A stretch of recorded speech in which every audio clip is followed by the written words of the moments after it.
네, 구독자 시청자 여러분 반갑습니다. 박 작가입니다. 오늘 토크라운지에서는 홍익희 교수님을 모시고 현 시점에서 이 암호화폐 상황들 그리고 향후 전망에 대해서 굉장히 깊이 있는 이야기들 나누어 보겠습니다. 특히 오늘은 비트코인을 필두로 해서 이더리움, 솔라나, 아발란체, 리플 같은 다양한 알트코인에 대한 이야기들도 나누어 볼 예정이니까요. 여러분 채널 고정해 주세요. 네, 교수님 안녕하세요. 예, 안녕하세요. 교수님 그동안 잘 지내셨죠? 예, 잘 지냈습니다. 네, 좀 늦었지만 새해 복 많이 받으십시오. 예, 새해 복 많이 받으세요. 네네. 저희 채널 또 오랜만에 출연해 주셨으니까요. 예. 저희 구독자분들께 간단하게 근황 좀 소개 부탁드리겠습니다. 예, 요새 저는 통화혁명이라는 책을 쓰고 있습니다. 즉, 화폐의 어떠한 통사적인 흐름을 쓰는 건데요. 고대의 화폐로부터 현대의 암호화폐에 이르기까지 그 과정이 어떻게 변천되어 왔는지, 그리고 여러분들이 잘 아시겠지만 암호화폐라는 건 사실은 이게 확신이 서야 투자가 가능한 것들입니다. 그래서 과거의 실물화폐에서부터 그 다음에 신용화폐인 지금의 달러, 그리고 신용화폐가 갖고 있는 어떤 한계로 인해서 세계화폐가 요구되는 그러한 시점과 맞물리면서 지금 이제 서서히 암호화폐가 이제는 싹을 트고 이제 자랄 기세입니다. 하여튼 그런 책을 쓰고 있습니다. 예. 감사합니다. 저 교수님께서는 이제 유대인 이야기, 유대인 경제사, 화폐혁명 같은 정말 여러 베스트셀러 저작물들을 또 집필하신 작가님이시기도 합니다. 예. 그래서 이번에 쓰고 계시는 이 통화혁명은 500페이지에 달하는 굉장히 좀 대작으로 지금 집필하고 계시니까요. 아마 이 책을 보시면은 많은 분들이 이 암호화폐가 어떻게 탄생하게 됐고, 화폐 역사 전반에서 어떤 흐름을 가지고 있고 어떤 입지를 가지고 있는지 아마 확신을 가지게 되실 거라고 생각을 하는데요. 많이들 관심 부탁드리겠습니다. 출간되면 꼭 한번 다시 모시겠습니다. 예, 예. 네, 그러면 저희 본격적으로 비트코인 이야기부터 나눠보겠습니다. 예. 자, 드디어 비트코인 현물 ETF가 승인이 됐습니다. 예. 자, 그런데 이제 많은 분들이 또 기대와는 다르게 단기적으로는 좀 지지부진한 움직임을 보였는데요. 자, 그럼에도 올해는 반감기 이슈도 있고 다양한 또 이슈들이 시장에 넘쳐나는 상황입니다. 자, 그래서 시장의 기대감이 큰데요. 올해 비트코인 전반적으로 어떻게 보시나요? 예.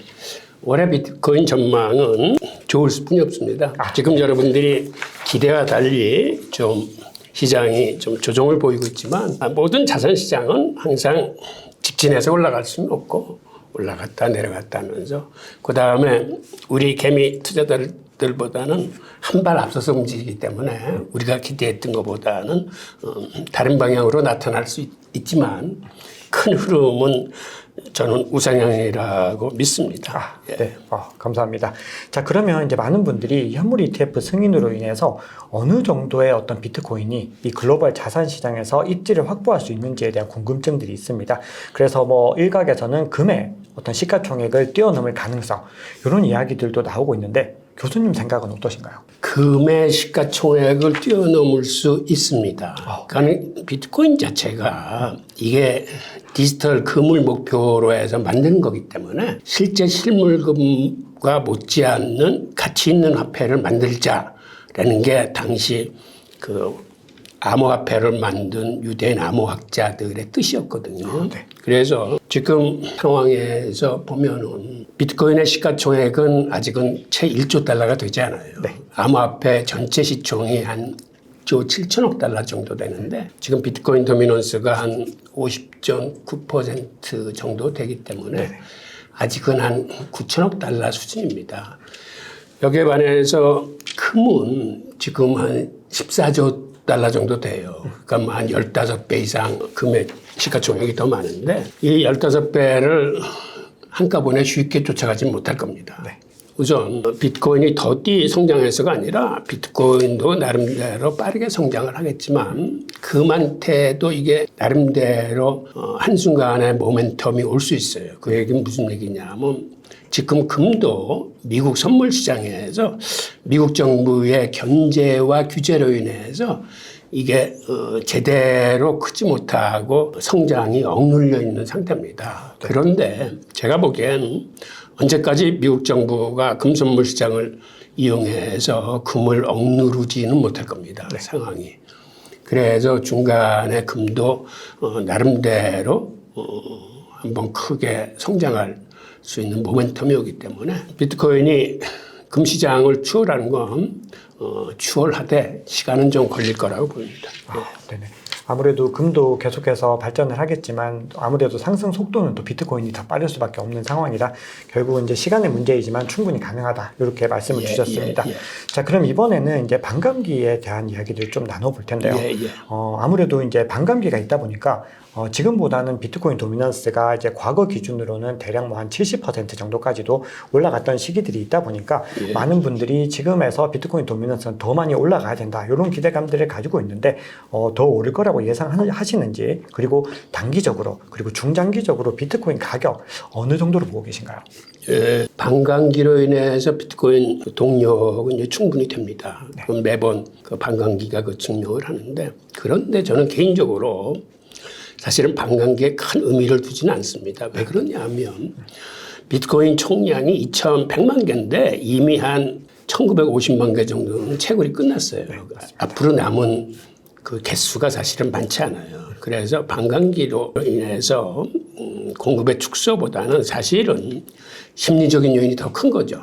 그러니까 공급이 줄어든다라는 그 심리적인 요인이에요. 그런데 올해에는 그것과 더불어서 어떤 요인들이 있냐면, 여러분들이 잘 아시겠지만 11개 현물 ETF가 이제 승인이 났잖아요. 네. 그러면 이게 어떤 의미를 갖냐면 주식시장을 통해서 쉽게 접근할 수 있는 대중들의 접근성이 굉장히 좋아진 거예요. 그러니까 비트코인을 모르던 사람이라도 예를 들어 주식 ETF를 쭉 보다가 특별히 수익률이 뛰어난 ETF가 눈에 띄는데 그게 비트코인일 가능성이 커요. 그러면 많은 잠재 투자자들을 불러일으키는 게 요인이 되거든요.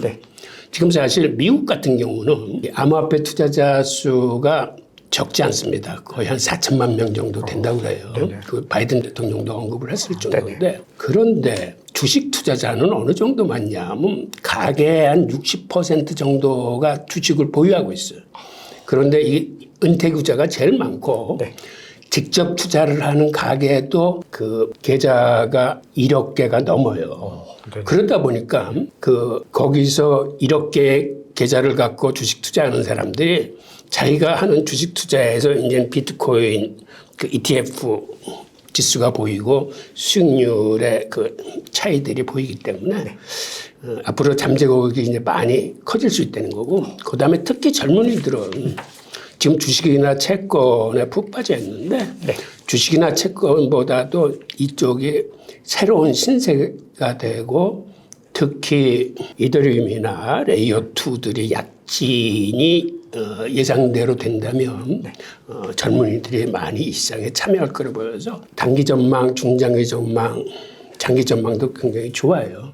이건 뭐 제가 개인의 능력으로서 전망할 수 있는 건 아니고 그 여러 기관들이나 금융기관이 전망한 걸로 보면 단기적으로 올해 말에 한 이렇게 생각하면 되는데, 시장 규모 자체가 지금이 한 1조 7천억 달러 정도 되는데 3조 달러 이상으로는 커질 거다라고 전망들을 하세요. 그게 왜 그러냐면 예전에 한창 좋았을 때, 그러니까 비트코인이 8천만 원을 막 치솟았을 때 그때 한 3조 달러 됐었거든요. 맞습니다. 그거를 뛰어넘을 거라고 보는 거예요. 뭐 한 3조 2천억, 많으면 4조 달러까지도 뛰겠지만, 그렇게 되면은 비트코인 도미넌스가 한 50%가 정도 되기 때문에 그 절반은 비트코인이 가져오는데, 그러면 최하로 한 1조 6천억 달러? 그럼 지금 9천억 달러이기 때문에 지금보다도 한 60-70%의 가격이 올라가서 아마 1억, 잘하면 2, 3천까지도 갈 수 있다는 그런 계산이 나오는 거거든요. 그 다음에 내년 말, 2025년 말에는 차차드 은행 같은 데는 물론 그 은행이 암호화폐 친화적이긴 합니다만은 20만 달러까지 전망을 하더라고요. 20만 달러면 우리 돈으로 2억 6천만 원이에요. 그래서 지금 6천만 원 대회인데 그렇게 뛸까라고 했지만, 과거의 사례가 그런 그 비트코인이 한 번 뛰면 이렇게 4-5배 정도는 쉽게 뛰었거든요. 그래서 지금은 이제 덩치가 커져서 그럴 수 있을까라는 그러한 의문이 들지 않는 건 아니지만, 하여튼 그럴 가능성이 있는 거죠. 그리고 장기적으로 보면 이 장기적인 거는 뭐 제가 이렇게 말씀드릴 수 있는 성질이 아니고 사실은 얼마까지 뛸지 모르는 거죠. 장기 전망까지 하면 잘못하면 사기꾼 얘기 들어요. 맞습니다. 너무 5년, 10년을 바라보기에는 예. 사실은 가격을 맞춘다는 건 불가능에 가깝습니다. 네, 그러면 교수님께서도 굉장히 불리시한 또 관점들 그리고 스탠다드 차트라든지 미국의 유수의 기관들의 어떤 분석들이 그래도 합리적인 근거를 가지고 있고 굉장히 합리적이다라고 보고 계시는 거네요. 맞습니다. 이야기 나온 김에 사실 비트코인의 전망이라는 걸 보려면 각 기관들이 써낸 예를 들어서 2024년 가상자산 예측 보고서나 전망 보고서도 많이 있습니다. 네. 근데 그거 한번 쭉 읽어보시면은 공통분모적인 요소들이 있어요. 거기서 그걸 보시면서 여러분들 스스로가 그 중에서 논리적인, 이거는 좀 논리적이다. 혹은 이건 너무 앞서 나갔다. 이런 것들은 이제 여러분들이 이제 선택하셔야 되는데 그런데 그거를 꼭 한번 읽어보십사라고 추천하는 게 그래야 우리가 트렌드래거나 메타래거나 앞으로의 시장을 전망하고 특히 공부해서 자기 것으로 만드는데 중요하다고 생각해서 그런 추천드립니다. 맞습니다. 사실 올해 또 연초니까 그런 것들을 가지고서 본인들 것으로 소화를 해야지 예. 또 이 올해 그리고 내년까지의 전망을 계획들을 스스로도 좀 세울 수가 있을 것 같습니다. 자, 그러면 이제 현물 ETF 승인 그리고 반감기 관련해서 굉장히 좀 좋은 전망들을 또 교수님께서 많이 주셨고 그 근거들은 굉장히 우리가 좀 납득할 수밖에 없는 그런 근거들을 말씀 주셨는데요. 자, 이 외에도 이제 올해 뭔가 주목해야 되는 이슈들이 또 추가적으로 있을 텐데 교수님께서 또 주목하고 계시는 부분들 말씀 좀 부탁드리겠습니다. 우선 올해는 한마디로 이더리움과 그다음에 이더리움 관련 생태계의 레이어 2의 해가 될 것 같습니다. 이건 뭐 제 의견이 아니라 제가 읽어본 많은 전망 보고서가 이구동성으로 그 얘기를 하기 때문에 저도 이제 거기에 이제 동의를 하는 거죠. 그 이유는 이렇습니다. 우선 이더리움이 이더리움 2.0 프로젝트라는 거를 지향하고 있는데 2.0이 되기 위해서는 6번의 업그레이드를 갔습니다. 그 중에 하나는 이미 지난해에 완료를 했고 올해 2월 달에 두 번째 업그레이드가 있어요. 땡쿤 프로젝트라고. 근데 이게 사실은 가장 중요한 거예요. 왜 그러냐면 이게 초당 거래 속도를 10,000건까지 올리겠다는 업그레이드예요. 지금 이더리움이 지난해 같은 경우 솔라나가 1100% 치고 나오고 그럴 적에 그 다음에 비트코인도 거의 한 300% 올랐을 적에 이더리움은 한 80%인가? 그러니까 상대적으로 굉장히 미약했어요. 그런데 그 가장 큰 이유가 사실은 처리 속도하고 수수료 때문에 그런 거거든요. 처리 속도가 워낙 늦고 그 다음에 수수료도 뭐 평균 2.5달러, 그 다음에 비쌀 때는 한 11달러까지도 하고 하니까 이 실용적인 측면에서 솔라나나 아발란체 같은 레이어 1들한테 밀리는 거예요. 그러다 보니까 일단은 편리하고 싼 게 좋다고 이제 투자자들이 솔라나나 아발란체로 이제 몰려서 이제 그렇게 뛰었던 건데 그게 올해서부터는 이제 반전의 기회가 됩니다. 일단 이더리움이 땡큰 프로젝트를 맞춰서 초당 10,000건 정도 처리 속도의 어떤 토대를 쌓으면은 레이어 2 코인 같은 경우는 수수료가 100분의 1로 싸집니다. 그러니까 처리 속도나 수수료 면에서도 이제는 경쟁력을 갖는 데다가 사실은 솔라나나 아발란체 같은 경우는 사실은 어떤 약점이 있냐면 여러분들이 잘 아시겠지만 블록체인의 트릴레마라는 게 있어요. 그러니까 확장성, 보완성, 탈중앙화를 세 개를 동시에 달성할 수 없다. 예를 들어서 확장성, 그중에서도 처리 속도나 수수료를 싸게 하려면 사실은 탈중앙화를 포기하거나 보안이 약해질 수뿐이 없습니다. 그래서 솔라나는 과거에 한 8번 정도 먹통이 된 적이 있었어요. 이게 암호화폐한테는 굉장히 치명적인 건데 그런 의미에서 이더리움이 이번에 그 업그레이드를 하는 거는 자기들의 보안성이나 탈중앙화를 훼손하지 않고 처리 속도를 늘리는 방법을 개선시키는 거거든요. 그래서 이렇게 되면 이제는 이더리움의 상대적인 우위를 갖고 올 수 있게 되는 거죠. 그리고 아시겠지만 또 5월 달에는 이더리움 현물 ETF 승인 여부가 또 달려 있어요. 데드라인이 있습니다. 그건 업그레이드에다가 그다음에 현물 ETF 승인이라는 건에다가 등등 이런 게 있어서 많은 사람들이 올해는 이더리움 해가 되고 특히 레이어 2 코인 쪽으로 상승세가 이어질 것이다라고 전망들 합니다. 네, 감사합니다. 맞습니다. 지금 이더리움이 확실히 현물 ETF 비트코인이 승인이 되니까 갑자기 크게 부각이 되면서 또 관심이 또 일제히 또 이더리움으로 향하게 되고 또 블랙락 CEO도 이더리움 해가 될 것이다 이런 메시지를 또 내주면서 그리고 제 개인적인 얘기를 하면 요번에 현물 ETF 승인을 앞두고 저는 사실은 비트코인 생태계 코인들에다가 미리 이렇게 조금 담가놨어요. 네네. 그래서 새벽 6시에 딱 승인이 날 때 제가 뚫어져라고 그 판을 쳐다봤는데 비트코인 계열의 코인들은 오르지 않았습니다. 오히려 그때 치고 올라간 거는 이더리움 계통의 코인들이 치고 올라갔어요. 그걸 보면서 시장이 확실히 한 발 빠르구나. 저 같은 개미는 비트코인 승인이 나면 이게 비트코인 계열의 코인들이 치솟을 줄 알았는데 그게 치솟은 게 아니고 이더리움 계통이 쫙 치고 올라가더라고요. 그만큼 시장이 앞서 나가면서 그 신호가 올해는 이게 이더리움 계통이구나 라는 거를 이제 다시 한번 확인했습니다. 자, 그러면 이제 이더리움의 해가 될 거라고 이제 말씀 주셨는데 이제 그럼 비트코인은 이제 현물 ETF랑 반감기 말고 또 좀 주목할 만한 또 우리 올해 비트코인에 영향을 미칠 만한 어떤 추가적인 요인들이 더 있을까요? 예, 이번에 미국에서 이제 현물 ETF 승인이 났기 때문에 이게 다른 나라로 생각보다는 이제 빨리 퍼져나갈 겁니다. 특히 캐나다는 사실 미국하고 일심동체나 마찬가지고 이게 홍콩이나 싱가포르 그리고 유럽 각국으로 치고 나가면서 세계 주식 인구들을 비트코인의 세계로 이제 그들이 초청을 할 거예요. 그리고 지금 채권 시장에 젊은이들이 훅 달아올라 있는데 사실 채권 시장은 아직까지는 변수가 많이 남아 있습니다. 그래서 지금 금리가 인하돼서 채권 가격이 오른 건 일종의 내년 연준의 금리 인하를 염두에 두고 선반영된 의미가 있는데 지금 채권 시장 상황을 보면 지금 단기 자금 쪽에서 문제가 생기고 있어요.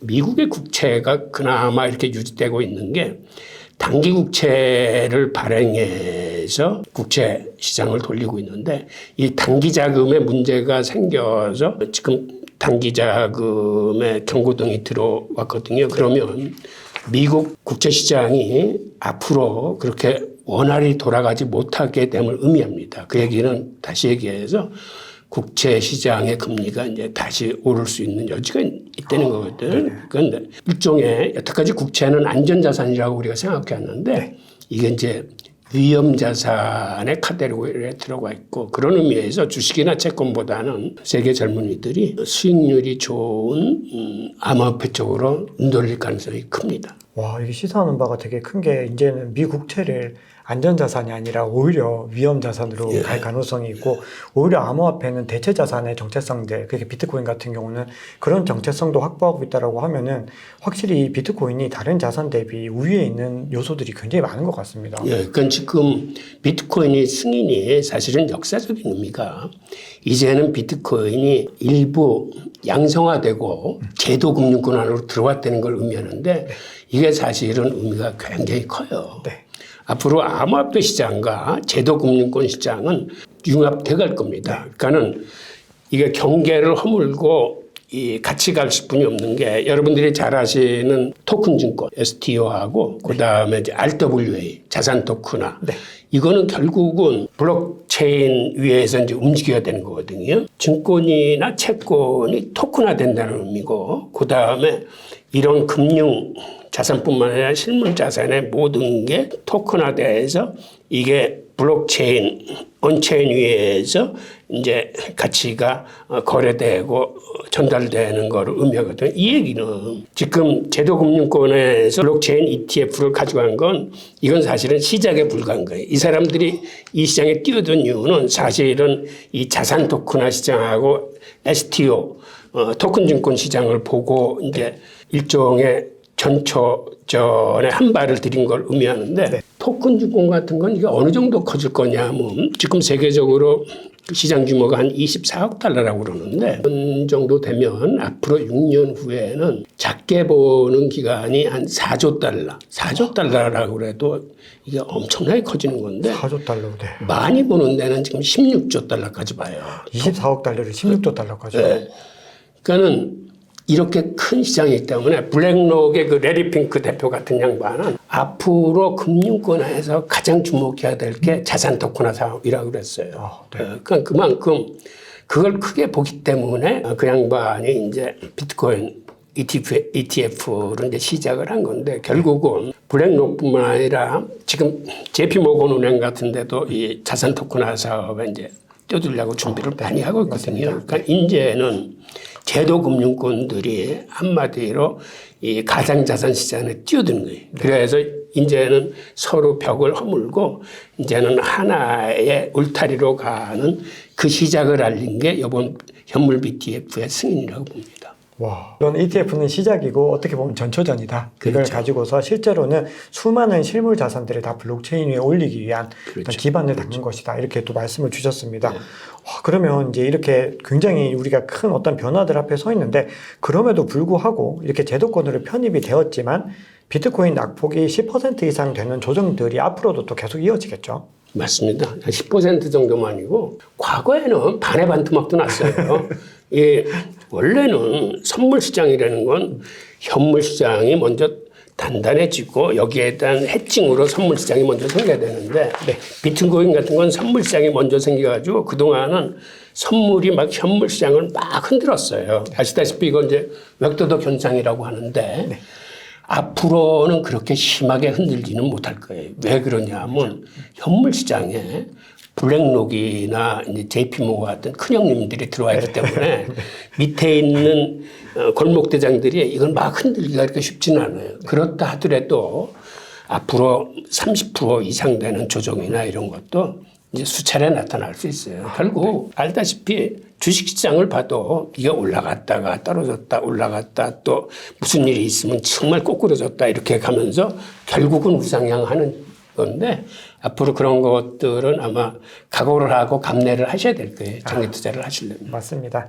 장기 투자 이렇게 한 5% 떨어졌다고 이렇게 막, 이게 무슨 일이냐, 이럴 게 아니라, 진짜로 그 정도는 건강한 조정이고 늘 발생하는 아주 흔한 일이다라는 거를 아마 경험이 많으신 분들도 그냥 체감을 많이 하셨을 겁니다. 그래서 앞으로도 어떤 진폭은 좀 다를지라도 계속된 조정이 이어질 거다. 이렇게 볼 수가 있겠습니다. 자, 그러면 이제 저희 알트코인 질문 드리기 전에 하나만 더 여쭤보면, 이 앞으로도 스테이블 코인이 점유율을 계속해서 확대해 나갈 가능성이 높다고 생각을 합니다.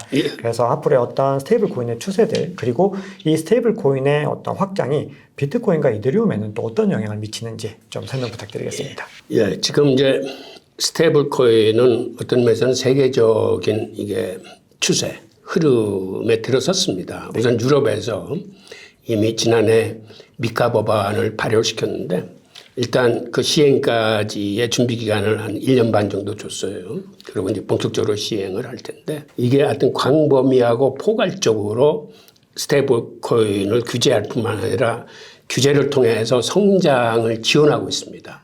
그런데 유럽이 이렇게 치고 나가면 미국이나 캐나다는 법제화할 거고 마찬가지로 일본이나 싱가포르도 생각보다는 빠르게 가고 있어서 아마 올해에는 일본 상업은행의 스테이블 코인이 나올 겁니다. 네. 그리고 생각보다 미국은 이 방면에 우리가 생각했던 것보다 빨리 치고 나가고 있어요. 우선은 JP모건에서 JPM 코인이라고 은행 간 송금용 스테이블 코인, 달러하고 연동된 거를 이미 2019년에 개발을 해서 지금 쓰이고 있습니다. 그게 하루에 한 10억 달러 정도 JPM 코인을 가지고 송금을 하고 있는데 사실 10억 달러는 JP모건 은행 입장에서 보면 그렇게 큰 의미는 아니고 이제 시험 시장 정도인데 왜 그러냐면 JP모건 은행이 하루에 송금하는 금액이 자그마치 6조 달러나 돼요. 6조 달러. 그럼에도 불구하고 이렇게 하고 있는 이유는 사실은 미국 정부의 눈치를 보면서 조심스럽게 쓰고 있는 거예요. 왜 그러냐면 스테이블 코인으로 송금한다는 얘기는 미국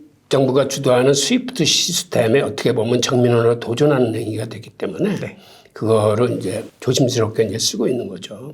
그런데 그런 의미에서 시프트 시스템에 도전을 하고 있는 건 사실은 여러 종류가 있어요. 민간 사이트에서는 리플이 대표적입니다. 맞습니다. 리플은 원래 이게 송금을 목표로 해서 태어난 암호화폐예요. 그래서 사실은 많은 은행들이 리플 시스템을 도입을 하려고 그러고 지금 세계 각국의 CBDC를 만드는 중앙은행들도 리플 시스템을 도입을 하려고 합니다. 네. 근데 그런 사정이 있기 때문에 사실은 미국 SEC에서 그동안 그렇게 못 살게 군 거예요. 이걸 그냥 풀어두면은 스위프트 시스템에 정말 혼란이 올 테니까.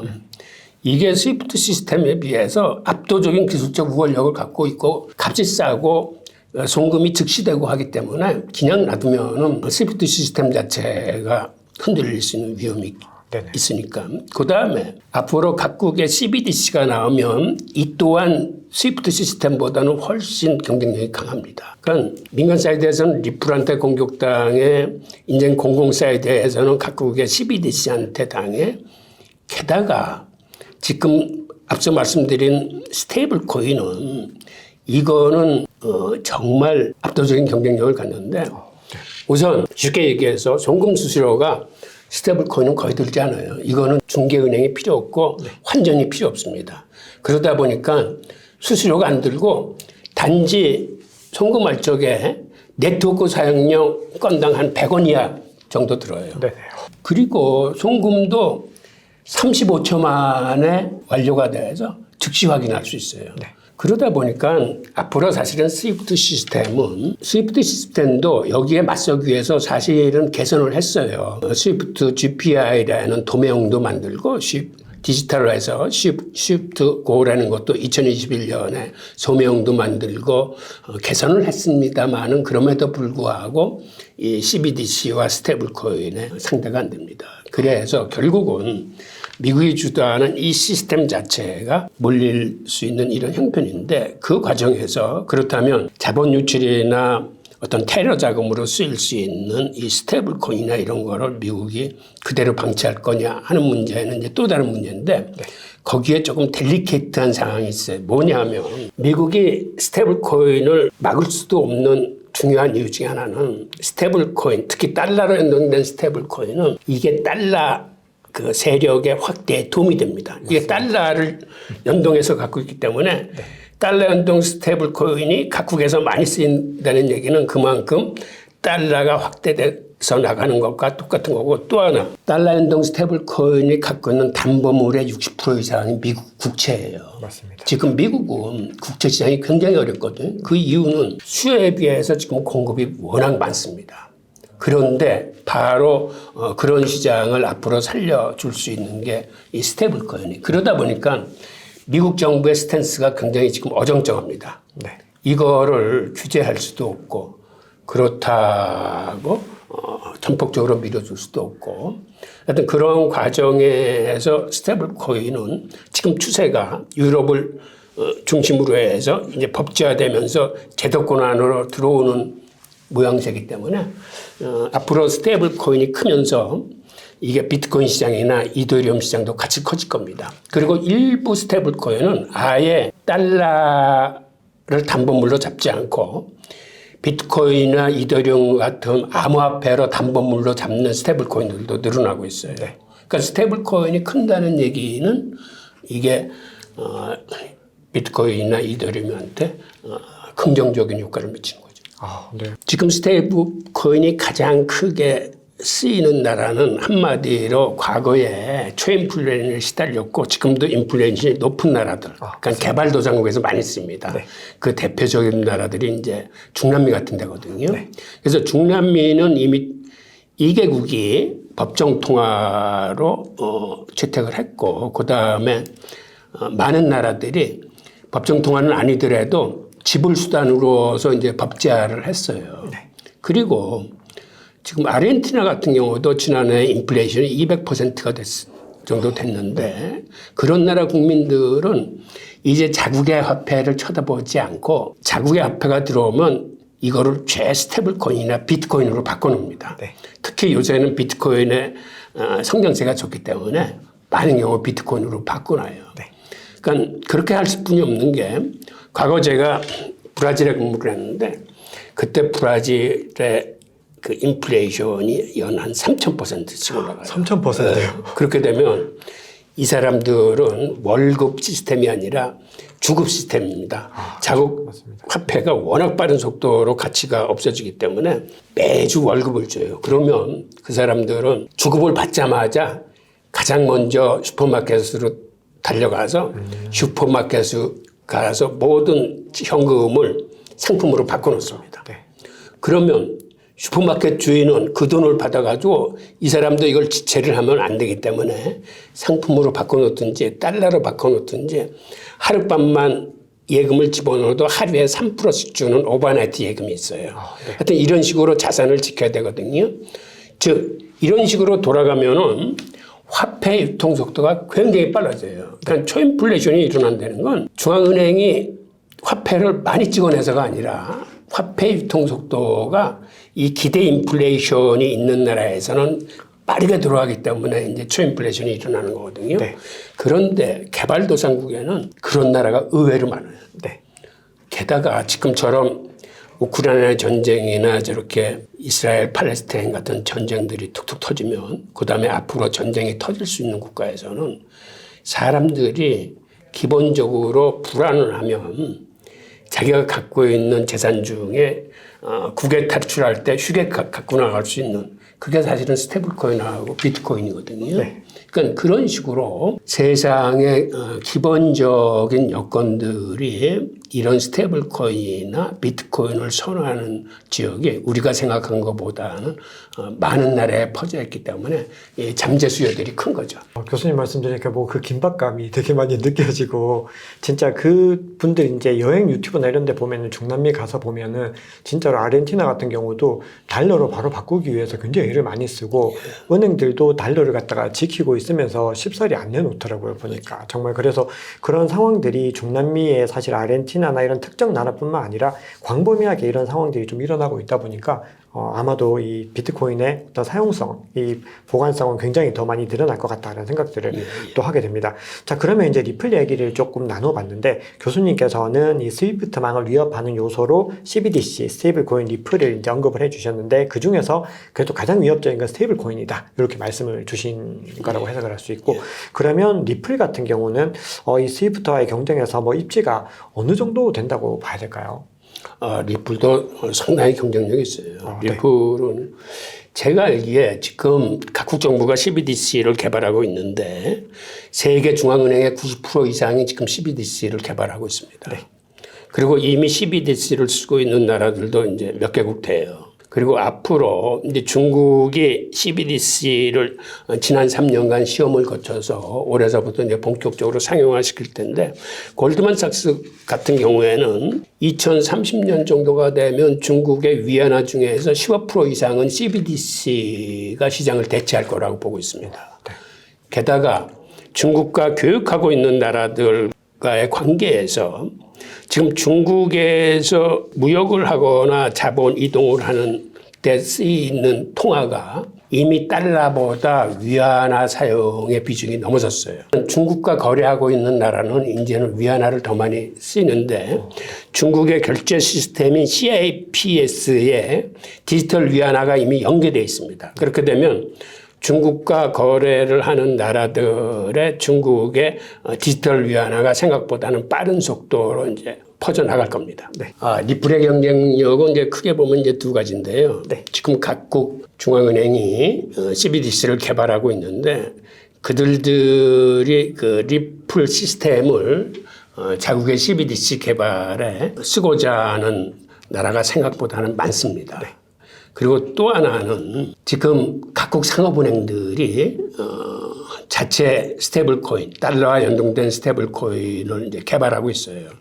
미국 같은 데서는 JP모건이 이제 JPN 코인을 만들어서 쓰다 보니까 골드만삭스도 자기들이 자체적으로 스테이블코인을 개발하겠다 하고 해서 지금 개발 중에 있고 지금 시티그룹도 자체 스테이블코인을 만들고 있습니다. 그런데 BOA 같은 데는 뱅크 오브 아메리카 여기는 자기들은 스테이블 코인을 자체로 만들지 않고 리플 시스템을 도입해서 쓰겠다라고 이제 밝힌 바 있어요. 근데 그런 식으로 스테이블 코인에서도 리플을 쓰겠다는 이제 상업은행들이 이제 많이 나타날 겁니다. 그런 식으로 앞으로 리플이 갖는 위상이 CBDC가 활성화되고 그다음에 각국 상업은행들의 스테이블 코인 개발이 활발해지면 그때는 제대로 시장에 어필한 그 가치를 좀 인정받을 수 있겠죠. 오히려 이런 치열한 경쟁 속에서 리플은 오히려 더 앞으로는 부각될 가능성이 높다라고 보시는 거네요. 자, 그러면 이제 올해 또 리플이 중요한 이슈 중에서 소송이 이제 마무리될 가능성이 올해 굉장히 좀 높은 것으로 나오고 있는데 교수님께서는 이 합의 가능성 어떻게 보시는지와 그리고 소송이 마무리됐을 때 우리가 좀 기대했던 이 XRP 상승에 어떤 요인으로 작용할 가능성이 있을까요? 하여튼 규제는 어떤 형태든 그러니까 소송은 이제 마무리가 될 겁니다. 네. 그리고 이번 그 현물 ETF 승인할 때도 봤지만 SEC가 사법부의 판단에는 어필하지 못하더라고요. 그러니까 그거를 사법부의 판단은 그대로 이제 수용하는 맞습니다. 게 있어서 아마 리플이 그 규제로부터 해방되면 이제 활발히 움직일 수 있고 그 다음에 아마 리플도 아마 ETF 쪽엔 뭐 승인하겠다는 것도 있고 그 다음에 좀 전에 말씀드렸던 뭐 CBDC나 스테이블 코인 쪽에도 관여를 하고 등등 이런 요소들로 인해서 긍정적인 요소는 많이 있어요. 근데 다만 그 여태까지 이제 리또속이라고 네. 또소가 뭐 이러한 또 속았다. 많은 이제 그러한 것들이 이제 그 어떤 의미에서는 그 어떤 걸림돌로서 이제 남아 있는 건데 결국은 이제 송금 시장이 기존의 스위프트 시장에서 해방돼서 이제는 경쟁 시대로 들어갈 경우, 그러니까는 여태까지는 대부분 스위프트 시스템을 통해서 송금했는데 이제는 송금할 수 있는 방법이 스위프트 시스템 외에도 각국의 CBDC나 어떤 스테이블 코인이나 뭐 리플이나 뭐 이런 걸 통해서 할 수 있는 그 과정에서 리플이 얼마나 경쟁력을 더 높일 수 있느냐, 그 다음에 시장의 니즈를 만족시킬 수 있느냐에 달려 있겠죠. 네, 말씀 잘 들었습니다. 자, 그럼 제가 또 추가적으로 좀 궁금한 부분이 아무래도 이 리플이라고 하는 거는 리플이라고 하는 네트워크가 있고 그리고 거기서 발행되는 XRP 토큰이 있고 이런 구조다 보니까 이 네트워크에서는 법정 화폐를 그대로 사용하는 서비스도 있고 그리고 XRP 토큰을 사용하는 서비스도 있고 아무래도 이 두 가지가 구분되다 보니까 이 리플을 비판하는 입장에서는 굳이 뭐 법정 화폐를 통해서 이 네트워크에서 빠르게 그래도 뭐 XRP보다 못하지만 빠르게 전송할 수 있는데 굳이 리플랩스가 이 XRP를 뭐 활용할 거냐 뭐 이런 또 반대 입장을 보이는 분들도 있는데요. 교수님께서는 국제송금 결제에서 이 XRP 활용이 더 늘어날 거라고 보시는 관점이신가요? 리플이 이렇게 어정쩡한 자세를 보인 데는 이제 나름 이유가 있다고 생각하거든요. 그게 그 리플은 목적 자체가 이 송금용으로 이제 태어났고 그러다 보니까 리플은 사실은 탈중앙화 화폐가 아닙니다. 네. 그리고 은행과 연계돼서 은행에다 그 라이선스를 판매할 목적으로 태어난 거기 때문에 그래서 여태까지 그렇게 어정쩡한 자세는 사실은 그런 행동 자체가 아까도 말씀드렸지만 스위프트 시스템에 그게 도전하는 행위예요. 그러다 보니까 미국 정부와 그중에서 이제 SEC가 나서가지고 이거를 증권으로 잡아서 소송을 진행했는데 사실 리플을 사실은 증권으로 볼 건지 이걸 통화로 볼 건지 아니면 상품으로 볼 건지 자체가 애매해요. 네. 그러니까는 이게 상품이면 상품 그 저쪽에서 해야 되는 거고 이거 통화로 보면 그거는 미국 정부 입장에서 이제 말이 안 되는 거고. 그래서 SC가 이걸 증권으로 자꾸 물고 늘어진 건데, 이제 그 자체가 스위프트 시스템하고의 도전이라는 그런 문제가 있었기 때문에 그간 이러한 어정쩡한 자세를 취할 수뿐이 없었는데, 이제 결국은 이 문제는 앞으로 스위프트 시스템의 전체적인 방향하고 이제 관련되어 있습니다. 네. 아시겠지만 스위프트 시스템이 부메랑을 맞기 시작한 거는 2011년 미국 정부가 이란을 제재하면서 이 스위프트 시스템에서 배제했을 때 그때 사실은 미국 정부의 헛발질로 인해서 부메랑을 맞은 거예요. 네. 그때 정작 놀란 게 브릭스 국가들이 그래서 중국과 러시아와 인도가 자국 국제결제 시스템을 만듭니다. 그래서 중국의 CIPS나 루브라 국제 결제 시스템 이런 게 동시에 태어나서 그러니까 그쪽은 이제 다 떨어져 나갔어. 달러 세력에서 떨어져 나갔기 때문에 지금 달러 송금 시스템인 스위프트는 그 반쪽짜리가 된 거예요. 그 게다가 지금 스테이블 코인도 이렇게 유럽을 필두로 해서 각국에서 갖고 나오기 때문에 굳이 이제는 스위프트 시스템을 쓸 필요가 사실은 없어요. 네. 이제 그러면서도 아직까지는 스위프트 시스템이 미국가 주도하고 있는 대표 그 달러 세력의 결제 시스템이기 때문에 사실은 각국 정부나 스테이블 코인을 만든 각국 상업은행들이 미국 정부의 눈치를 보면서 어떤 의미에서는 과도기, 지금 혼란기에 있는 거죠. 네. 그런 이런 과정이 정리가 되면 그때 비로소 리플이 제대로 한번 경쟁을 할 수 있을 겁니다. 네네. 뭔가 그런 먼저 사전 제한된 조건들이 일단은 먼저는 해결이 돼야지 본격적인 사업 궤도를 좀 박차를 가할 수 있다. 네. 말씀 감사합니다. 자, 그러면 이제 리플 마지막 질문 드리고 이제 알트코인 이더리움으로 좀 넘어가 보려고 합니다. 이 리플랩스가 상장을 추진하고 있습니다. 리플랩스가 상장되면 XRP 가격에는 어떻게 긍정적인 영향을 미치게 될까요? 당연히 긍정적이죠. 우선은 수요처하고 이제 수요량이 이제 늘어난다는 걸 의미하는 거고, 그 다음에 상장을 한다는 얘기는 미국에서 이제 규제가 사실은 종료됐다는 걸 의미하는 거거든요. 네. 그리고 이렇게 규제가 풀리고 그러면 이제는 이제 마음 놓고 한번 달릴 수 있는 그런 환경이 되는 거죠. 네. 말씀 감사합니다. 자, 그러면 이제 알트코인 전체적인 이제 다른 흐름들을 좀 짚어볼 텐데, 이제 본격적인 대화를 하기 전에 그 올해 알트코인 전체적인 전망 교수님 어떻게 보시나요? 올해는 알트코인의 해가 될 거예요. 지난해에는 사실은 비트코인의 해였어요. 네. 근데 올해 이더리움 그 업그레이드하고 이더리움 ETF, 현물 ETF 건이 이제 같이 붙어 있고, 그 다음에 그 업그레이드로 인해서 레이어 2 수수료가 이제 100분의 1로 인하되라고 하니까 그런 이런 요소들 때문에 이미 그 시장 전망 보고서들을 보면 최이구동성으로 그 얘기를 합니다. 올해는 이더리움 생태계인데 특히 약진이 예상된다. 그리고 몇 가지 메타들, 그러니까 테마, 그러니까는 올해 뛸 수 있는 그런 테마들이 RWA 자산 토크나 그다음에 게임파이, 게임하고 이제 디파이하고 뭐 이렇게 섞어 놓은 거, 그다음에 인공지능. 하여튼 이러한 테마를 가진 알트코인들이 올해는 상승세를 보일 거다라고 하여튼 각종 예측 보고서에서 이제 그렇게 썼거든요. 그럼 사실은 그게 영향을 미쳐요. 맞습니다. 네, 그렇게 분석이 된 것들을 가지고서 또 다들 참고를 하기 때문에 이 시장이라고 하는 거는. 자, 그러면 이제 교수님께서는 올해 이제 레이어 1 코인들도 강세를 보이겠지만 레이어 2가 조금 더 선전을 할 것이다 이렇게 보고 계신 맞아요. 레이어 1도 계속 강세를 보일 겁니다. 하여튼 현실적으로 레이어 1이 지금의 이더리움에 비해서는 그 처리 속도나 수수료 면에서 아주 월등하고, 게다가 그러다 보니까 솔라나 같은데 생태계가 상당히 커졌어요. 이더리움 다음으로 많고, 결국은 생태계가 커진다는 건 그 안에 있는 여러 가지 그 디앱들이 활발해지면서 서로 이제 시너지 효과를 내는 거들. 그 생태계 속에 있는 디앱들이 활발하면 솔라나가 커지고, 솔라나가 커지면 또 이게 활발해지고.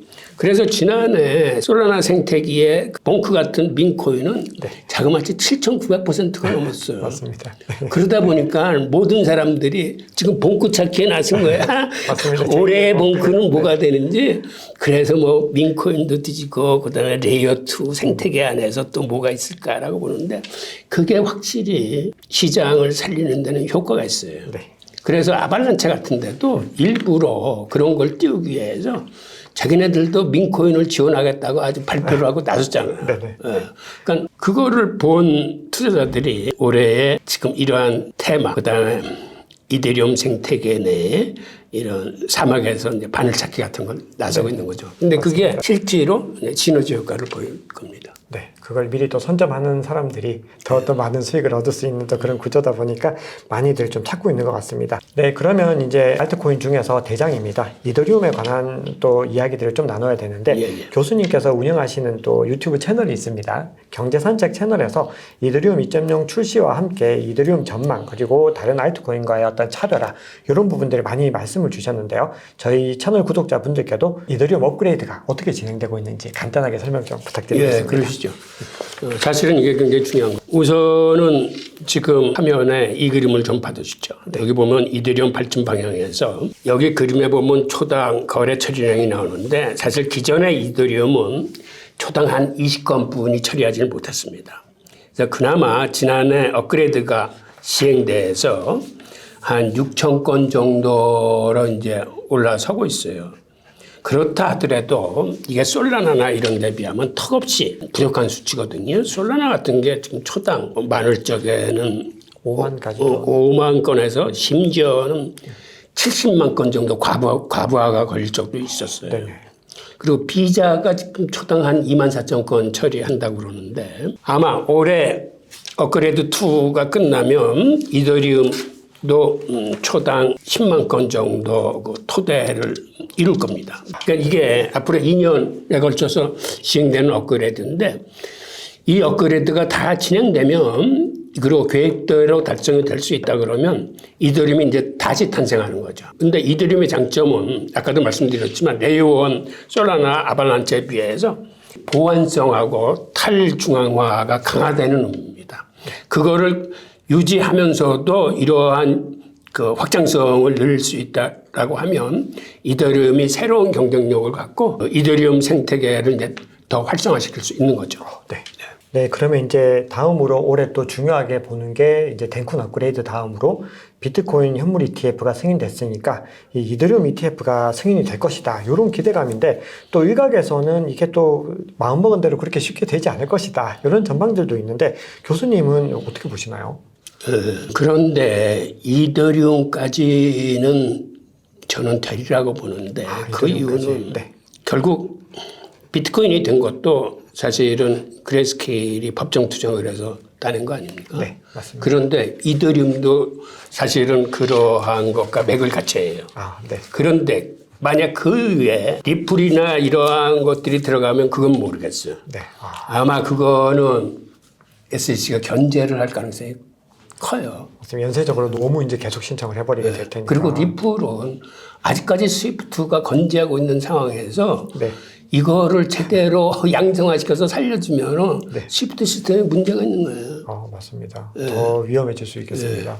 지금도 위협적이라고 생각을 하니까 이렇게 조치를 했을 텐데 SEC가 ETF까지는 아무래도 리플은 조금 이제 거리가 있다는 의견들도 좀 다수 존재하는데 그러면 솔라나까지는 어떻게 교수님 좀 가능성이 있다고 보시나요? 그거는 사실은 모르겠어요. 사실은 이번에도 BTF 결정할 때 그 5명의 위원들이 투표를 했는데 민주당 2명은 찬성을 했고 공화당 2명은 반대를 했고 이 게리 겐슬러가 법원의 판결을 존중해서 찬성편에 섰기 때문에 이게 찬성된 거거든. 그런데 그 이면에는 사실은 또 이런 게 있어요. 민주당의 후원금을 가장 많이 내는 그것이 블랙록이야. 맞습니다. 그러니까는 그 블랙록의 그 안 보이는 힘이 이거 그다음에 그 법원의 판결과 함께 이걸 이뤄낸 거거든.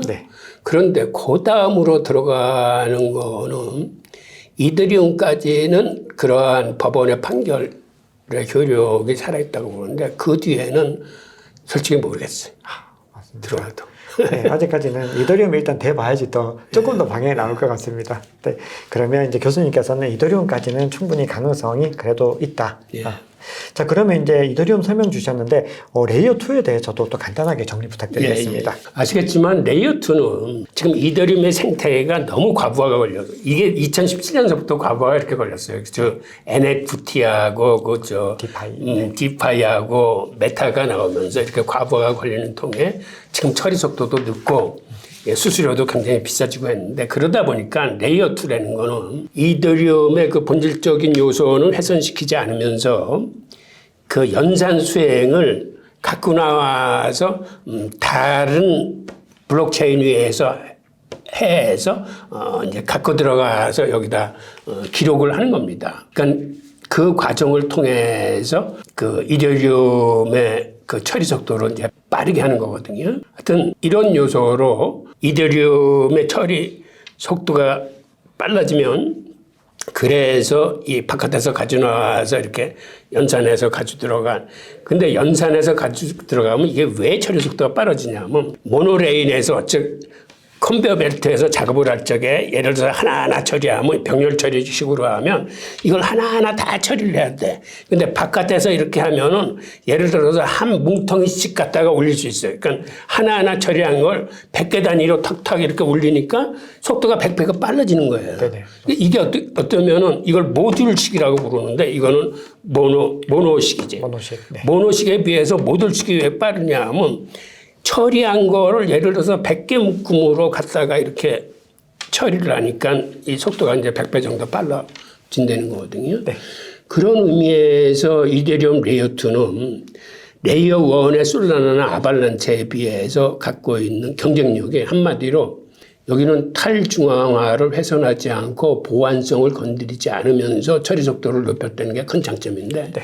사실은 중요한 게 해킹 당하지 않는 보안성이에요. 투자자의 입장에서는. 네. 그러니까 투자자들은 아무리 싸고 좋은 게 끌려와서 솔라나나 이쪽으로 간다 하더라도 한번 해킹 크게 당하면은 큰 문제가 발생하는 거니까 그런 의미에서는 이더리움이 그 처리 속도와 수수료 문제를 해결해낸다면 다시 이쪽의 생태계가 지금도 가장 크지만 앞으로 이제 더 커질 수 있는 거죠. 그러면 어떻게 보면 이 레이어 2를 필두로 해서 이 롤업이라는 이 구조를 중심으로 뭔가 이더리움은 계속해서 크게 성장할 가능성이 올해는 정말 높다고 볼 수 있는 건데, 자, 그러면 이제 교수님 작년에는 이제 솔라나나 아발란체가 또 이더리움보다 상대적으로 훨씬 더 월등하게 많이 또 상승을 했습니다. 그래서 뒤에서 자세하게 좀 여쭤볼 예정인데, 장기적으로 이더리움을 넘어설 가능성은 좀 어렵다고 보시겠죠, 교수님? 맞습니다. 작년 같은 속도라면은 정말 일부 전문가들도 이대로 가다가는 솔라나가 이더리움을 제치겠다고 그랬는데 지금 이더리움이 이러한 업그레이드 계획을 갖고 있고 그다음에 수수료도 이제 싸지기 때문에 그렇게 쉽게 넘어서지는 못할 겁니다. 하여튼 알트코인의 대장은 앞으로도 이더리움이 갖고 갈 거예요. 네, 맞습니다. 자, 그러면 이제 알트코인 솔라나를 이제 언급하기 전에 뭔가 알트코인에 대해서 뭔가 좀 경각심을 또 가져야 될 필요가 있어서 이 알트코인들이 너무나 큰 변동성들을 가지고 있는데 사실 이 솔라나만 해도 작년에 거의 95% 거의 하락했다가 다시 또 기사회생을 하고 있는데 자, 이러다 보니까 많은 분들이 이제 알트코인에 섣불리 투자하면은 대부분 마이너스를 이제 경험을 하게 됩니다. 그래서 교수님께서 보시는 이 알트코인 투자에서 가장 중요하게 봐야 되는 항목이나 뭐 덕목들은 어떤 것들이 있는지 궁금합니다. 알트코인은 사실은 일반인들이 판단하기는 사실은 쉽지 않아요. 그게 사실은 우선 개발자가 사실은 어떤 성향이나 어떠한 인품이나 어떠한 비전을 갖고 있느냐. 그리고 그 백세에서 쓰인 것을 제대로 실천할 수 있는 역량 있는 팀을 꾸렸느냐. 그리고 그런 거를 제대로 판단한 그 VC들의 어떤 투자를 받았느냐 등등 많은 걸 봐야 되는데 그게 일반인이 그걸 제대로 다 보기는 힘들 거거든요. 근데 그런 의미에서 사실은 뭐를 중요하게 봐야 되냐면 팀의 역량인데 팀 역량 자체도 일반인들이 판단하기는 힘듭니다. 일반인들이 판단할 수 있는 건 오히려 거기에 투자한 VC들이 어떤 면면을 가지고 투자 금액이 어느 정도 모였느냐. 네. 즉 VC들이 한번 투자를 할 때 그 사람들은 돈에 걸린 거기 때문에 정말 여러 가지 요소를 자세히 봤다라고 이제 평가가 되는 거죠. 네. 그래서 또한 VC들이 어느 정도의 규모로 투자했느냐를 보시고 그다음에 그들이 지향하는 바가 그게 지금 추세나 트렌드나 미래 기술로서의 시장에서 평가가 어떠느냐. 즉 한마디로 아무리 좋은 이상을 품고 있어도 이게 너무 오랜 시간에 거쳐서 뜰 것 같으면은 투자를 했다가 정말 오래 기다려야 돼. 맞습니다. 기회비용이. 예. 그래서 이 메타라고 그래서 트렌드를 계속 쫓아가는 건 예를 들어서 과거에도 뭐 그렇게 긴 과거도 아니지만 디파이도 한번 떴다가 이게 가라앉았어요.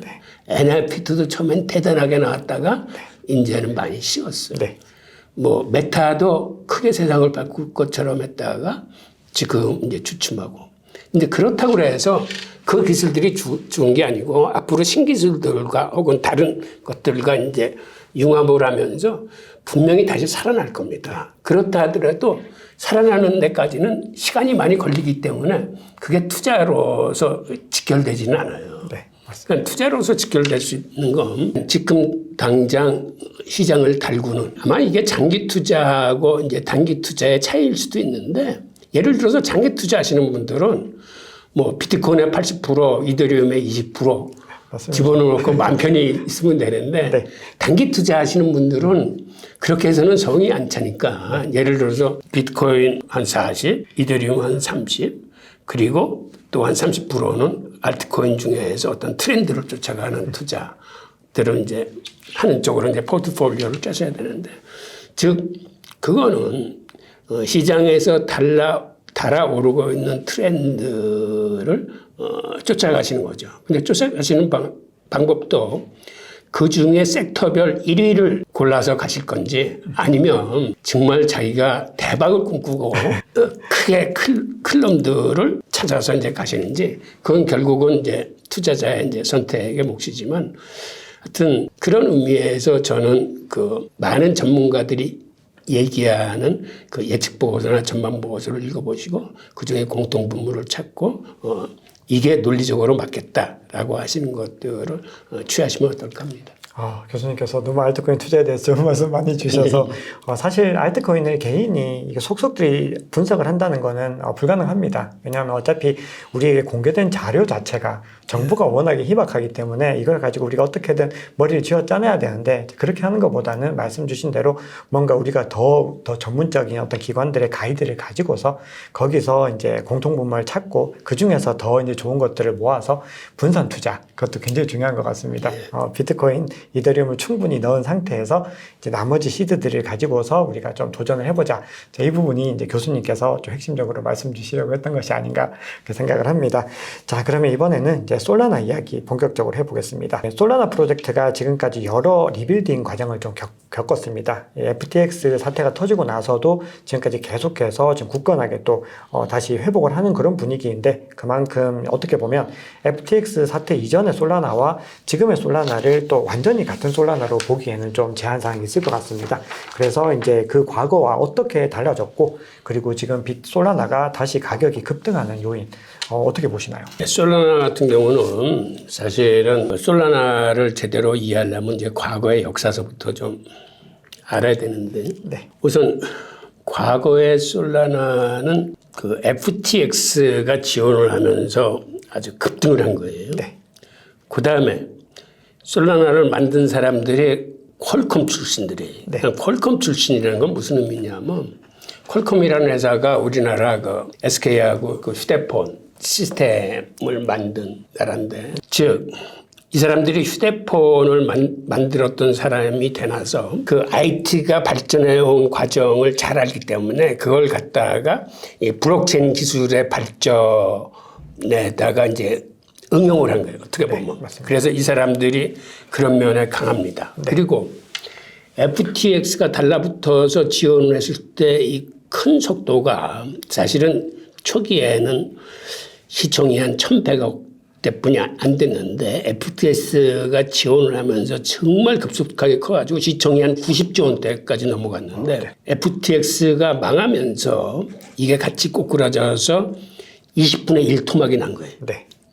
그래서 그 13,4천원까지 떨어졌다가 지난해 한 16만 원까지 올랐다가 지금 한 13만 원 정도에서 조정을 받고 있는데 그러다 보니까 생각보다는 생태계 내에 들어와 있는 이 DF들도 많고 그 개발자 집단도 생각보다는 좀 강해요. 네. 그리고 또 하나 성공한 이유가 물론 FTX의 회생이라는 요인 때문에 성공한 요인이 크지만 이 바이럴 마케팅을 잘했어요. 네. 그러니까는 그 생태계내에서 그 민코인인 봉크를 의도적으로 키워줘가지고 봉크가 자그마치 7,900%를 지난해 상승을 하면서 정말 많은 사람들의 입에 회자가 되면서 그 통해 솔라나에 대한 관심이 확 커졌고 그 다음에 지톨에는 그 코인도 그거를 무료로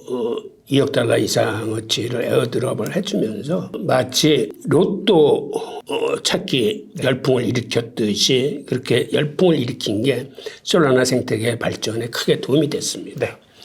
그러다 보니까 솔라나가 이 사람들이 퀄컴 출신이 돼서 실제로 자기들이 휴대폰을 만들었어요. 사가라는 휴대폰을 만들었는데 이게 처음에 나와서는 그렇게 인기를 끌지 못했어요. 그런데 여기다가 사가 휴대폰을 사면은 봉크를 껴준다는 이러한 마케팅 전략을 썼는데 그게 무슨 얘기냐면 이 휴대폰 가격이 599달러예요. 네. 그런데 이걸 사면은 거기에 799달러의 봉크가 쫓아오는 거예요. 그러니까 봉크가 순식간에 완판이 됐어요. 네.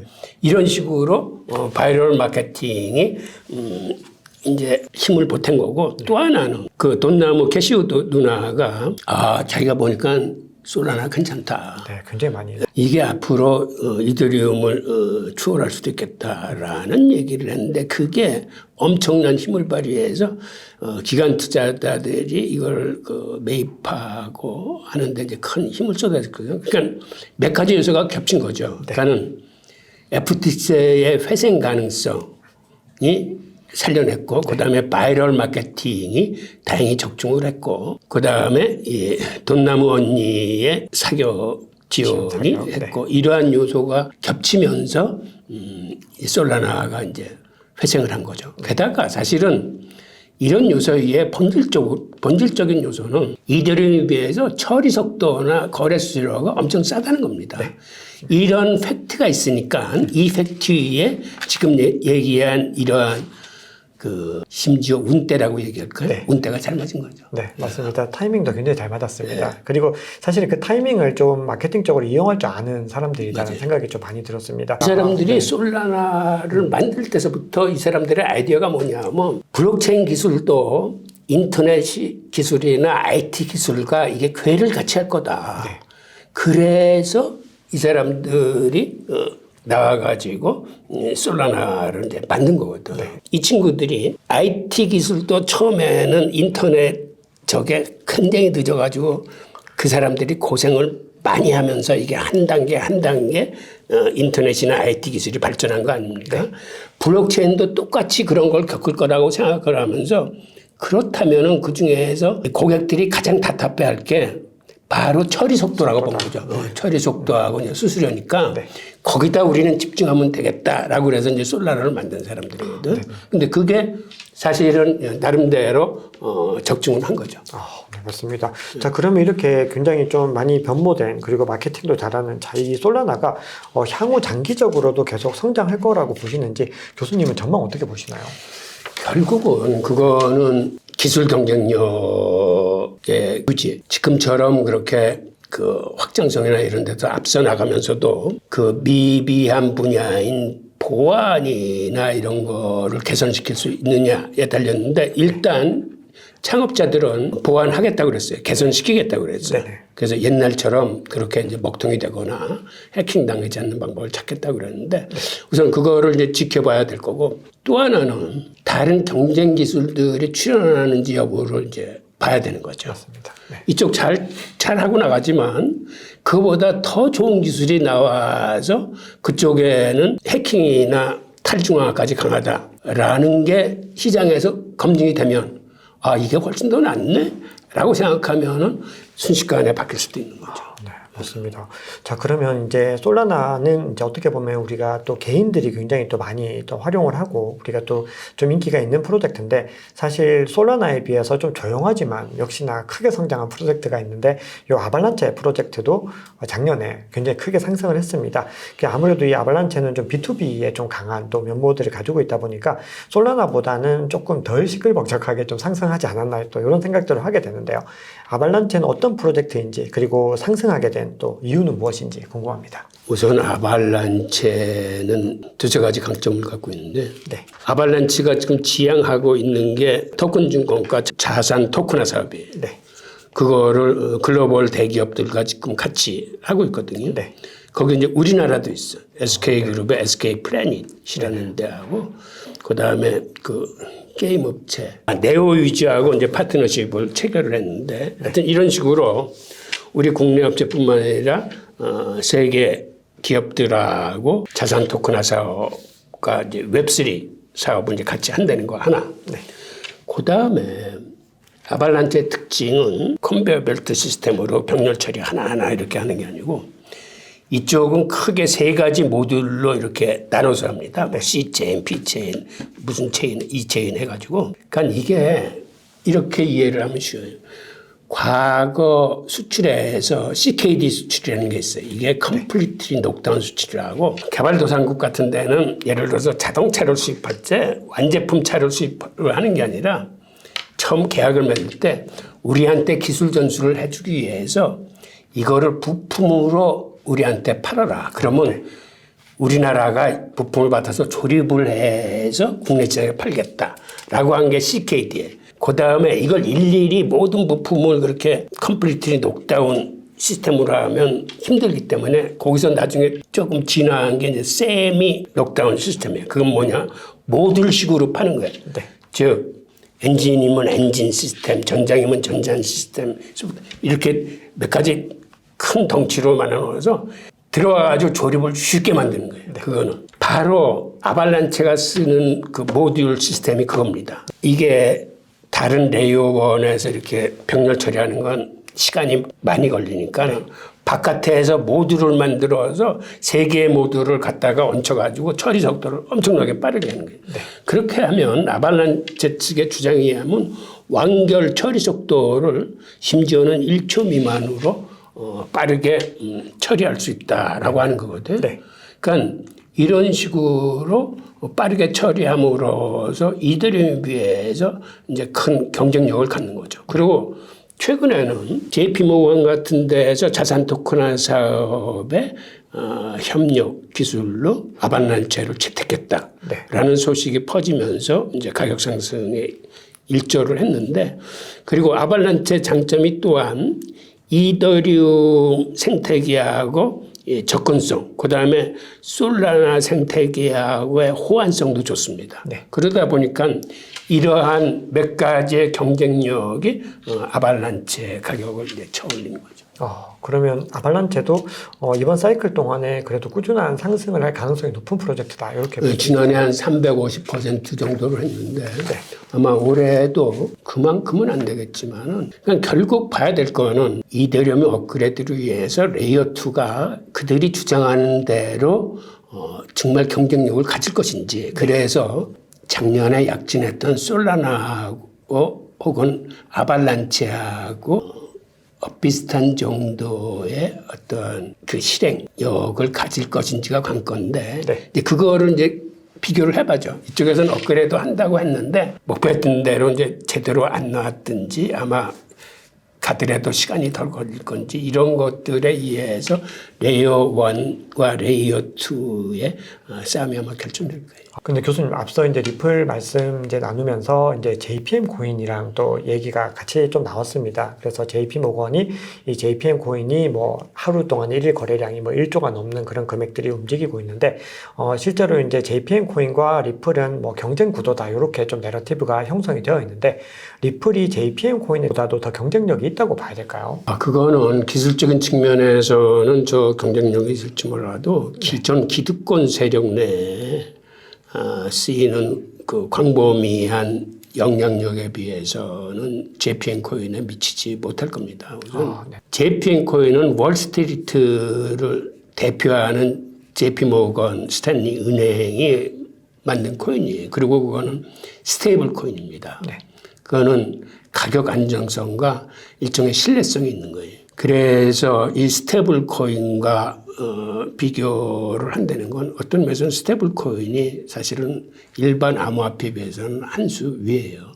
기본적으로. 그리고 또 하나는 최근에 벌어지고 있는 상황 중에 지난해 7월달 연준이 페드나우라는 디지털 시스템을 발표를 했어요. 네, 그게 뭐냐면 미국 국내에서 송금할 적에는 여태까지는 은행 간의 차액 결제 시스템을 써가지고 은행 시간 내 주중에만 송금이 가능했어요. 그런데 이건 총액 결제 시스템으로 1년 연중 무휴로 송금이 가능한 시스템을 만들었어요. 즉 그 얘기는 뭐냐면 미국 국내에서는 이제는 연준도 디지털 송금 시스템을 써가지고 하겠다라는 의지거든. 이게 다른 나라 CBDC 나오고 지금 스테이블코인이 치고 올라오니까는 아마 연준이 궁극적인 CBDC를 만들기 이전에 아마 그 연준 송금 시스템을 이걸로 먼저 선제적으로 주도하겠다는 의미가 깔린 것 같고, 그다음에 지난해 9월에 JP 모건이 예금 토큰이라는 걸 개발을 했어요. 예금 토큰은 뭐냐면 JP 모건이 갖고 있는 예금의 총량이 지금 한 2조 6천억 달러 됩니다. 그걸 담보물로 해서 토큰을 만들어서 쓰겠다는 건데 이건 개발만 해놓고 아직은 쓰지 못하고 정부의 승인을 대기 중인 거예요. 그런데 이게 또 무슨 의미를 갖냐면 JP모건이 예금 토큰을 쓰게 되면 이게 발권력의 일부예요. 예금을 통해서 토큰을 만들어서 쓰는 거기 때문에 발권력은 연준의 사실은 고유 권한인데 이게 발권력을 나눠 갖겠다는 거거든. 그러니까 연준은 CBDC가 됐건 지금과 같은 시스템이 됐건 그 독점적인 발권력을 갖고 있는데 이렇게 상업은행이 예금 토큰이라는 걸 또 만들었으면은 일종의 이게 예금 금융화의 현상으로 일종의 발권력을 갖는 건데 그런데 이거를 이제 어떻게 이해를 해야 되냐면 이걸로 인해서 그 국제결제은행이 관련 중앙은행장들을 모아서 불러서 서미트를 한번 열었어요.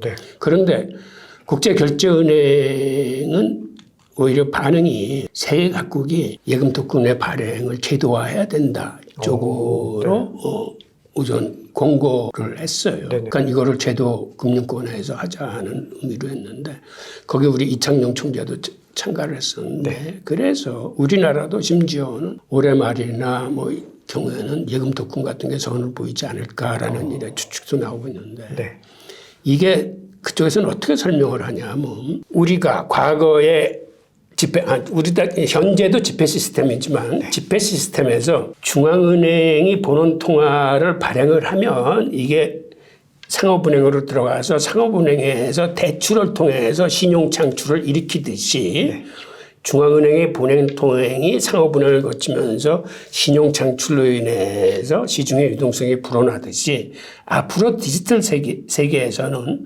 중앙은행은 CBDC를 발행하고 그러면 CBDC는 본원 통화 역할을 하는 거고 상업은행은 예금 토큰을 발행함으로써 이게 신용 창출의 역할을 하는 거다. 그러니까 이제는 디지털 시대로 들어와서는 이게 이런 식으로 이중통화 시스템으로 가야 된다라고 하는 게 국제결제은행의 정리예요, 한마디로. 그래서 처음에 페드나우나 예금 토큰이 나왔을 적에는 이걸 과연 어떻게 해석해야 될 줄 몰랐는데 국제결제은행이 그렇게 정리를 해주니까 그것도 일리가 있다라고 보여줘요. 하여튼 그래서 지금 미국 정부가 과연 JP모건의 예금 통인을 승인해 줄 건지는 이건 좀 기다려 봐야 돼. 이게 연준의 독점적인 발권력이나 이런 거를 문제가 될 수도 있기 때문에 리플이 JPM 코인을 능가할까는 우선 기술적인 측면이나 뭐 송금 시간이나 수수료 등에 있어서는 능가할 수도 있겠지만 근데 이거는 기술적인 문제만 가지고 바라봐야 될 관점은 아니고 이거는 그 제도금융권 안에서의 영향력이나 앞으로의 추세까지를 다 같이 봐야 될 거기 때문에 그렇게 쉽게 제가 말씀드릴 수 있는 사항은 아닌 것 같아요. 그러면 이제 교수님께서 보시는 리플에 대한 관점들은 이건 여전히 불확실성으로 남아있는 부분들이고 결국은 이런 여러 가지 어떤 제도적인 변화부터 해서 이 어떤 통화에 대한 어떤 구조들이 계속해서 변하고 있는 이런 상황들 속에서 계속해서 이제 상황들을 지켜봐야 된다라는 쪽으로 맞습니다. 해석을 해야 우선 되고 네. 규제가 확실히 풀려야 되는데 규제가 확실히 풀리려면 이건 시간이 많이 걸리는 거예요. 네. 이게 스위프트 시스템하고 직결되어 있는 문제이기 때문에 네. 이게 쉽게 이거는 법원의 판결에서도 쉽게 끝날 수 있는 문제는 아니라고. 네. 그 이후에도 또 새로운 라운드가 또 시작이 될 수 있는 상황이다. 알겠습니다. 어떻게 보면은 이 관점이 지금 시점에서는 가장 맞는 말씀으로 해석이 될 수밖에 없는 것 같습니다. 어떻게 보면 국내 투자자들이 리플에 대해서 많은 기대감들이 있는데 대부분 이제 너무 잘 될 거다. 자, 이런 관점이 있다 보니까 너무 이 상황들을 좀 단순화시키는 경향들이 좀 있어서 사실은 그보다 훨씬 더 복잡한 구조에 있다라는 부분들이 맞는 것 같습니다. 자, 그러면 이제 마무리 질문 드리겠습니다. 교수님, 만약에 현 시점에 1억이 있으시다면 어떻게 투자하고 싶으신가요? 예, 이건 사실 어느 곳에나 받는 질문인데 저는 개인적으로는 네. 지금 1억이 있으면 3분의 1은 이 암호화폐 쪽에다. 그리고 3분의 1은 저는 소형 빌라에 투자를 합니다. 네네. 그리고 3분의 1은 현금으로 갖고 있겠습니다. 즉 사실은 이 얘기를 우리 투자자 여러분들한테 해드리고 싶은 얘기였는데 네. 암호화폐 투자할 적에 항상 그 금액만큼의 현금을 보유하고 계십사라는 말씀을 드리고 싶은데 이게 왜 그러냐면 사실은 뭐 종잣돈도 크지 않은데 이거를 반반씩 현금하고 나눠 갖고 있다는 거는 사실은 단기 투자를 하시거나 투자를 처음 하시는 분들은 힘들어요. 그래서 대부분 이제 몰빵 투자를 하시거나 그러는데 왜 이걸 권하냐 하면 우리 단기 투자하시는 분들이 가장 힘든 문제가 뭐를 제하기 힘드냐 하면 포모하고 포드예요. 맞습니다. 즉 가격이 막 치솟아 오를 적에는 내가 여기서 빠지면 다시는 못 올라탈 것 같아서 막 오를 때 우리는 구매를 해요. 맞습니다. 이게 포모인데 포드는 또 뭐냐면 조정을 받아서 가격이 막 떨어지면 더 큰 손해 볼까 봐 공포감이 쌓여서 그때는 팔아요.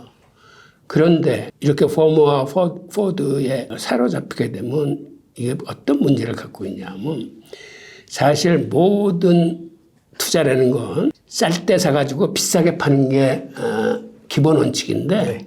한마디로 포모와 포드는 거기에 정반대되는 행동을 하는 거거든요. 네.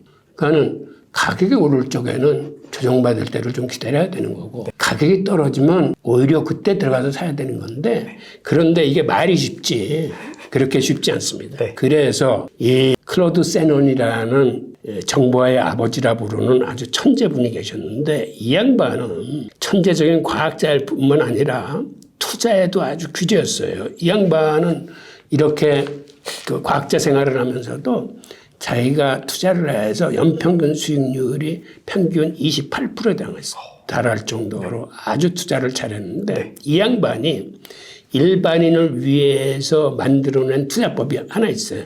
그러니까는 일반인들도 손쉽게 투자해서 잃지 않는 법, 그 다음에 수익을 낼 수 있는 법을 개발을 했는데 그게 이른바 균형 보건 포트폴리오라는 겁니다.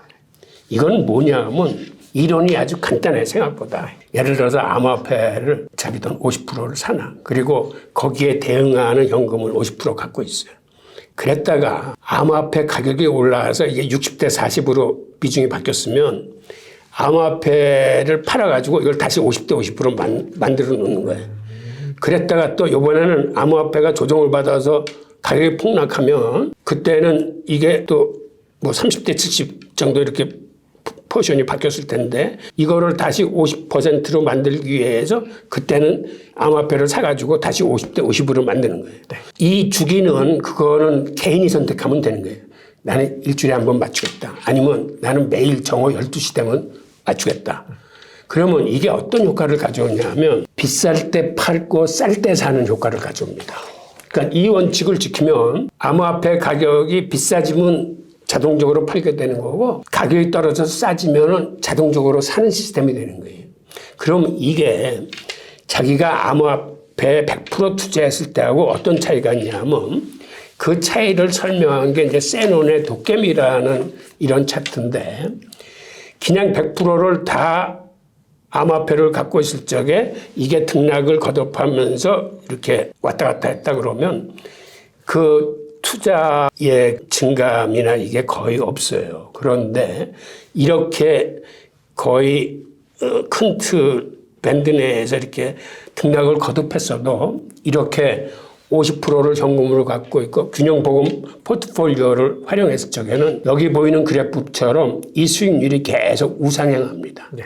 그래서 이거를 쉐논의 도깨비라고 부르는 건데, 즉 아까도 말씀드렸지만은 이게 비쌀 때 팔고 쌀 때 사는 기본 원칙을 바로 이 포트폴리오가 지켜주기 때문에 우리가 포모하고 포드에서 해방될 수 있는 프로그램이거든요. 그래서 단기 투자를 하시는 혹은 초보 투자분들한테는 저는 이 방식을 꼭 권해드리고 싶어요.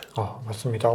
사실 초보 투자자분들이 대부분은 진짜 포모가 진짜 위험한 것 같습니다. 이게 오르면은 참지 못하고 그 현금을 다 던져 넣는 그런 전략들 너무 많이 쓰시다 보니까 결국은 정작 중요할 때는 현금이 없어가지고 매수를 할 수 있는 타이밍을 다 놓치게 되는데, 이런 전략 쓰면은 계속해서 현금과 이 비트코인의 균형을 맞춰가면서 이렇게 차근차근 올라갈 수 있는 전략 소개해 주셔서 너무 감사합니다.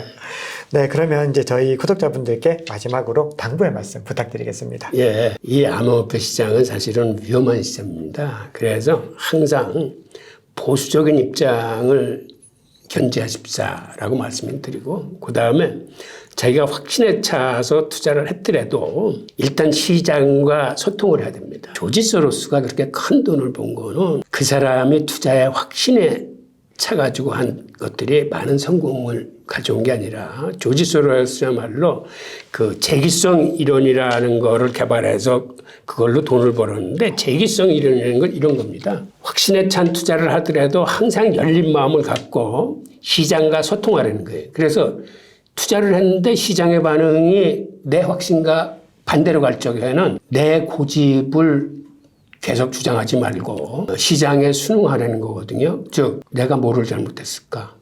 그 다음에 내가 가졌던 확신이 틀릴 수도 있다라는 열린 마음을 갖고 시장과 소통하면서 시장에 열린 마음으로 대하면서 그때그때 시장의 상황에 맞춰 나가려는 거거든요.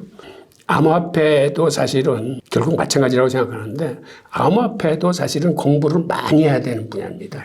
오히려 주식이나 채권보다도 더 공부를 많이 해서 자기가 고르고 확신에 찼을 때 이제 투자를 하는 건데, 설사 그렇게 확신에 차서 투자를 하더라도 잘못 투자할 수 있어요. 그때는 고집 부리지 말고 시장에 순응해서 시장하고 서로 커뮤니케이션을 하겠다는 그 열린 마음으로 투자에 임하시는 거를 권하고 싶습니다. 감사합니다. 마지막까지 또 저희 투자자분들이 반드시 또 유념해야 될 부분들 많이 짚어주셔서 너무 감사합니다. 자, 지금까지 교수님께서 이 암호화폐에 대한 이야기들 뿐만 아니라 이 암호화폐 투자 전략 그리고 마인드까지 전체적으로 우리가 시장에서 투자를 하면서 알아야 되는 사실상 모든 것들을 짚어주셨습니다. 긴 시간 동안 정말 깊은 이야기들, 좋은 인사이트 많이 나눠주셔서 감사합니다, 교수님. 예, 그렇습니다. 네, 다음에 또 책 집필 마무리 되시면은 저희 또 초대해서 책 한번 또 소개하도록 하겠습니다. 예, 맞습니다. 네네. 지금까지 박 작가의 토크라운지였습니다. 고맙습니다.